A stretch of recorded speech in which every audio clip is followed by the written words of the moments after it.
Hello friends, నేను వచ్చేసి మీ Akbar Shaik all videos poultry farm. So ఈరోజు ఫీడ్ రావడం జరుగుతుంది. సో అందువల్ల మేము స్టాండ్స్ పెడతాం. సో ఆ స్టాండ్స్ ఏ విధంగా అంటే, ఆ స్టాండ్ పెట్టడం వల్ల మనకు ఈ యొక్క ఎలుకలకు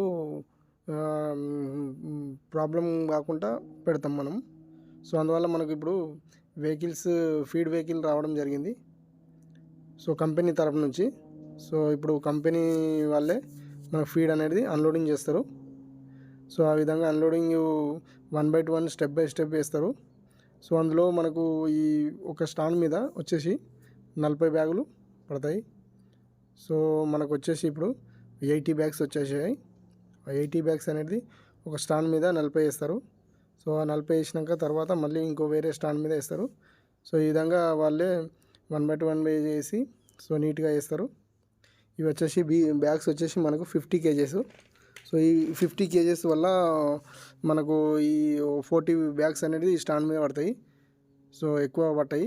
సో ఎక్కువ వేస్తే మన స్టాండ్ అనేది ఇరిగిపోవడం జరుగుతుంది. సో ఇవి వేసిన తర్వాత మళ్ళీ వేరే స్టాండ్ మీద మళ్ళీ 40 వేయడం జరుగుతుంది. సో ఆ విధంగా 40 వేసిన తర్వాత మళ్ళీ ఇవన్నీ కౌంటింగ్ అవుతాయి. సో ఇవన్నీ కౌంటింగ్ మనము వాళ్ళు ఇచ్చిన బ్యాగ్స్ మనం కౌంటింగ్ చేసుకోవాలి. సో అవి 80 బ్యాగ్స్ ఇచ్చారు కాబట్టి మనం 80 కౌంటింగ్ చేసుకోవాలి. ఒకవేళ కొన్ని తక్కువ వచ్చినా కానీ మనం వాళ్ళకు రిప్లై ఇవ్వాలి.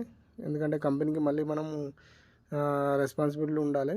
కంపెనీ తరపు నుంచి వాళ్ళు వచ్చిన వెహికల్స్ కొన్ని బ్యాగ్స్ తక్కువ వేస్తే మళ్ళీ మన మీదనే పడతాయి. సో అందువల్ల మీరు బ్యాగ్స్ అనేది మంచిగా టోటల్ లెక్క పెట్టుకున్నాక వారికి సైన్ పెట్టి ఆ రిసిప్ట్ మీద ఇవ్వాలి. ఓకే ఫ్రెండ్స్, ఈ వీడియో కనుక నచ్చినట్టయితే బాయ్.